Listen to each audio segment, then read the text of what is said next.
ಅಣ್ಣ ಅಂತ ಕರೀತಿ ಯಾಕೆ ಕೇಳು.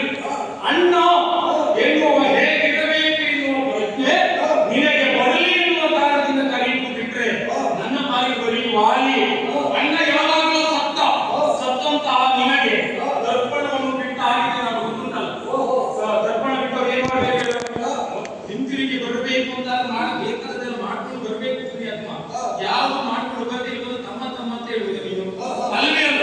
ನಿಂದು ಧೈರ್ಯ ಯಾವುದು? ನನಗೆ ಧೈರ್ಯ ಒಂದೇ, ನನ್ನ ಹೆಂಡತಿಯೇ ನನಗೆ ಧೈರ್ಯ.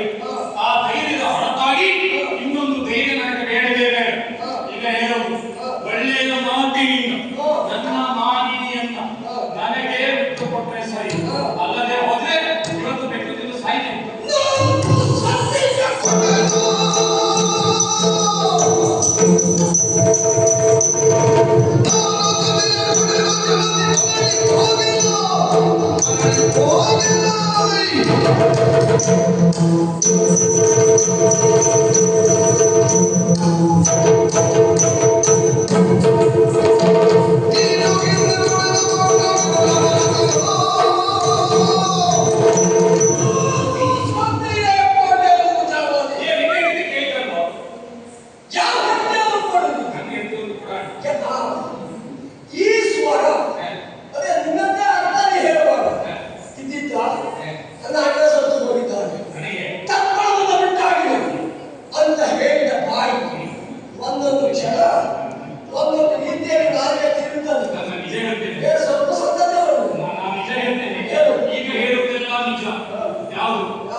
ನಿನ್ನ ಶೌರ್ಯದ ಕುರಿತಾಗಿ ನಿನ್ನ ಪರಾಕ್ರಮದ ಕುರಿತಾಗಿ ಎಷ್ಟು ಬೆಳೆದರೆ ನನಗೆ ಅದು ಸ್ವಲ್ಪ ಬೆಳೆದದ್ದು ಹೆಚ್ಚಾಯ್ತದೆ. ಸ್ವಲ್ಪ ಕಡಿಮೆ ಮಾಡಿ. ನಾನು ಬೆಳೆದದ್ದು ಹೆಚ್ಚಾಯ್ತು ಅಂತ ಹೇಳಬೇಡ. ಯಾಕೆ? ನನ್ನ ಎದುರಿನಲ್ಲಿ ನಿನ್ನ ಬೆಳವಣಿಗೆ ಕಡಿಮೆ. ಏನು ಮಾಡುವ? ನಾನು ಬೆಳೆಯಬೇಕು ಅಂತಿತ್ತು. ಆದ್ರೆ ಒಂದು ಮನಸ್ಸು ಮಾಡಿ ಅಣ್ಣನನ್ನು ತುಳಿದು ನಾನು ಬೆಳೆಯುವುದು ಬೇಡ ಅಂತ ಇಷ್ಟು ವರ್ಷಕ್ಕೂ ಈ ಕ್ಷೇತ್ರದಲ್ಲೇ ಉಳಿದೆ. ಅಯ್ಯೋ ಅಣ್ಣನ ಇವಾಗ ಹಾಗಾಗಿ ನಿನ್ನ ನೆರಳಾಗಿ ಬಂದದ್ರಿಂದ ನನ್ನನ್ನೆಲ್ಲ ನಿಂತಿಟ್ಟದ್ದು. ಅದರರ್ಥ ಹಾಗಲ್ಲ. ಮತ್ತೆ ಕೆಲವೊಮ್ಮೆ ಸ್ಥಳ ಒಂದೇ, ಮಣ್ಣು ಒಂದೇ, ಬೀಜ ಒಂದೇ ಜಾತಿ, ನೀರು ಗೊಬ್ಬರ ಒಂದೇ ಜಾತಿ.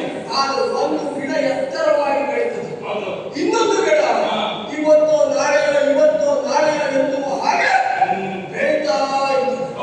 ಚಂದವಾಗಿ ಬೆಳೆದ ಗಿಡ ಮರ ಅದು ವಾರಿ ಆರೆ ಅಂತ ಹೇಳಿಸಿಕೊಳ್ಳುವ ಹಾಗೆ ಬದುಕ್ತಾ ಇದ್ದವ, ಬೆಳೀತಾ ಇದ್ದವ. ನೀನು ಜಾತಿ ಮಾತನಾಡ್ತಾ ಇದ್ದೇನೆ ಗೊತ್ತಾ? ಹಾಗೆ ಬೆಳವಣಿಗೆಗೆ ಬೇಕಾದದ್ದು ಮರಗಳಿಂದ ಬರುವಂತಹ ಸಾಮರ್ಥ್ಯವೋ ನೀರು ಗೊಬ್ಬರವು ಮಾತ್ರ ಬರಬೇಕಾದದ್ದು ಚೈತನ್ಯ. ನೈತಿಕ ಬಲ ಬದಲಾಗಬೇಕು. ನೀನು ಭಾಷಣ ಮಾಡಿ ಅರ್ಥ ಅಲ್ಲ. ನಿನ್ನಲ್ಲಿ ಕೇಳು, ನನ್ನ ಹೆಂಡತಿ ನಿಮಗೆ ಯಾರು ಬೇಕು? ಒಂದು ವೇಳೆ ನೀನು ಪಾಠಶಾಲೆಯನ್ನೇ ಮಾಡಿ ತಪ್ಪಾದ್ರೆ ಯಾರೂ ವಿದ್ಯಾರ್ಥಿಯಾಗಿ ಕೊಡುವುದಿಲ್ಲ. ಒಂದು ವೇಳೆ ಯಾರಾದ್ರೂ ಬಂದ್ರೆ ಅವರ ಜೀವನದ ಉದ್ಧಾರ ಆಗುವುದಿಲ್ಲ.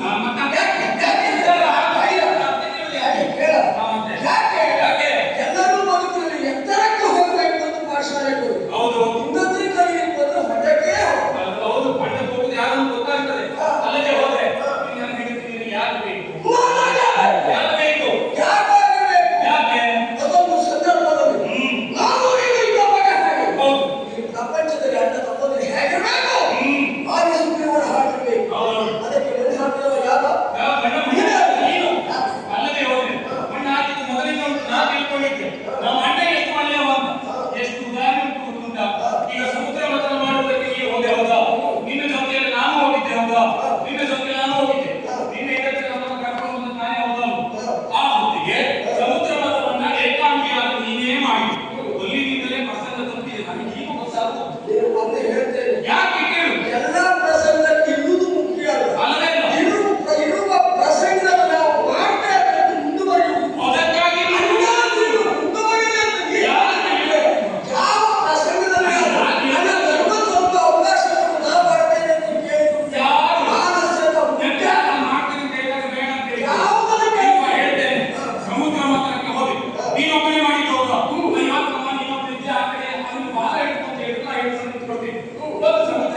ನೀನು ಸತ್ಯ ಅಂತ ತಿಳಿದು ಪೀಠ ಹೇಳಿದ್ರು. ನಿನಗೆ ಪೀಠ ಏರುವ ಅನಿವಾರ್ಯತೆ ಏನು? ಪೀಠ ನನಗೆ ಇರುವ ಅನಿವಾರ್ಯತೆ ನಾವು ದೊಡ್ಡ ಜನ ಅನುಮೋಲ್ ಇನ್ನೊಬ್ಬರು ದೊಡ್ಡ ಜನ ಇದ್ದಾರೋ ಇಲ್ವೋ ಬ್ರಹ್ಮ ಮಾನಸ ಪುತ್ರರು ಅವರೇ ಪೀಠ ಏರು ಅಂತ ಜಾನು ಪೀಠ ಏರು ಅಂತ ಹೇಳಿ ಅಣ್ಣ ಸತ್ತಿದ್ದಾನೆ. ನೀನು ಮುಂದೆ ಜನ ಬೇಕಿಲ್ಲ ನೀನು ಪೀಠ ಏರು ಅಂತ ಹೇಳಿ ನಿನಗೆ ಸ್ವರೂಪ ಯಾವ ಸ್ವರೂಪ ಈಗ ನನ್ನ ಮಗ ಗಂಗನ ಹುಟ್ಟಿದ ಮೇಲೆ ತಮ್ಮನೆನ್ನುವ ಭಾವದಿಂದಲಾಗಿ ನನ್ನ ಮಗನಿಗೆ ಯುವರಾಜ್ಯಾಭಿಷೇಕವನ್ನು ಮಾಡಿ ನನ್ನ ಭವಿಷ್ಯದ ಪ್ರತಿನಿಧಿ ಅವಾಚ್ಯಗಳ ಬದಲಾಗಿ ನಿನ್ನ ಮೇಲಿನ ಮೋಹದಿಂದ ಪ್ರೀತಿಯಿಂದಲಾಗಿ ಇವ ನನ್ನ ತಪ್ಪು ಎನ್ನುವುದಾಗಿ ನನ್ನ ಮಗನಿಗಿಂತಲೂ ನನ್ನ ತಮ್ಮನೇ ಹೆಚ್ಚು ಅಂತ ತೋರಿಸಿಕೊಳ್ಳುವುದಕ್ಕೆ ಮುಂದಾದ ನಾನು. ಆದರೆ ನಾನು ಒಂದು ಬರುವ ಪೂರ್ವದಲ್ಲಿ ಅನ್ನ ಸತ್ಯದಾನೆ ಅಂತ ಕಿಂಚಿತ್ ಬೇಸರಕ್ಕೂ ಇಲ್ಲದವರ ಹಾಗೆ ಬೇಸರ ಇಲ್ಲದ ಯಾರು ಹೇಳಿದ್ರು? ನಾನು ಕಂಡದ್ದು ನಿನಗೆ ಆ ಹೊತ್ತಿಗೆ ಕಂಡದ್ದಷ್ಟೇ. ಅದೇ ನೀನು ಕಂಡದ್ದು ಸತ್ಯ ಅಂತ ಅದು ಕೆಲಸ ನೀನು ಅದು ಕೆಲಸ ನಾನು ಸಿಗಲಿಲ್ಲ ಅಂತ ಗೊತ್ತಾಯ್ತು. ನನ್ನ ಹೆಣವನ್ನು ಹೊಂದಿಸುವ ಕೆಲಸ ಮಾಡ್ತೇನೆ. ಹೆಣ್ಣು ಹುಡುಕಿ ಆಗುದಿಲ್ಲ. ಯಾಕೆ ಗೊತ್ತುಂಟ? ಯಾಕೆ ಆಗುದಿಲ್ಲ? ಒಳಗಡೆ ಬರಬೇಡ ಅಂತ ಹೇಳಿ ಯಾರು ಹೇಳಿದ್ರು? ಪ್ರಮಾಣ ಮಾಡಿಸೋದು ಸರಿ ಒಳ್ಳೆಯ ಒಳಗೆ ಬರಬಾರದು ಪ್ರಮಾಣ ಮಾಡಿಸೋದು ಯಾರು? ನೀನು ಬರಬೇಡ ಸರಿಯ ಅಮ್ಮವಾದ ಪುತ್ರನು ಜಾಬವನ್ನು ಬರಬೇಕು ಅಂತ ಹೇಳಿದ ಅವರನ್ನಾದ್ರೂ ಬಸ್ಸಿಗೆ ಸಮಸ್ಯೆ ಆಗುದಿಲ್ಲ. ಯಾಕೆ? ನೀನು ಸತ್ತೆ ಸತ್ತ ಮೇಲೆ ಉಳಿಯುವುದು ಯಾರು? ಯಾರು ಅಲ್ಲಿದ್ದಂತ ಮಾಯಾವಿ ಎಲ್ಲ ಲೆಕ್ಕದಲ್ಲ, ಎಲ್ಲ ಲೆಕ್ಕದಲ್ಲಿ ಇರುವುದೇ ಮಾಯಾವಿ ಉಳಿಯುವುದು. ಸಮುದ್ರ ಮತವನ್ನು ಏಕಾಂಗಿಯಾಗಿ ಮಾಡಿದ ವೀರ ನೀನು ನಿನ್ನದೇ ಹೊಂದಿದ್ದಾನೆ ಅಂತ ನಮ್ಮನ್ನು ಇರುತ್ತಾನ. ಸರಿ ಆ ಕಾರಣ ಕಳಿಸಲಿಲ್ಲ. ಯಾರನ್ನು ನೀನು ಕಳುಹಿಸಲಿ? ಹೌದಾ? ನಾನು ಸತ್ತ ವಿಷಯವನ್ನು ತಿಳಿದು ಪೀಠ ಏರಿದ ಕಾಲಕ್ಕೆ ಸರಿ ಅಣ್ಣ ಸತ್ತಿದ್ದಾರೆ ಅಂತ ಶೋಕಾಚಾರ್ಯರಾಗಿ ಕಳುಹಿಸಲಿಕ್ಕೆ ಖಂಡಿತವಾಗಿ ಹೌದು. ನಾನು ಬಂದು ಇಲ್ಲಿ ಮಾತಾಡದೆ ಸುಮಾರು 2-3 ತಿಂಗಳು ಕಳೆದಿತ್ತು. ಅಲ್ಲಿಯ ತನಕ ಏನು ಮಾಡಬೇಕು ಅಂತ ಗೊತ್ತಾಗದೆ ಅರೆಪಟ್ಟಾಮತ್ತೆಯ ರೀತಿಯಲ್ಲಿ ಕುಳಿತಂತ ಹೊತ್ತಿಗೆ ನನ್ನಿಂದ ಎಲ್ಲರೂ ಬಾಯಿಸಿಟ್ಟು ಏನಾಯ್ತು ಅಂತ ಚಡಪಡಿಸುತ್ತಾ ಹೊತ್ತಿಗೆ ನಾನು ಹೇಳಿದ್ದೇನೆ ಅದರಲ್ಲಿ ಒಂದು ಹೀಗಾಯ್ತು ಅಂತ.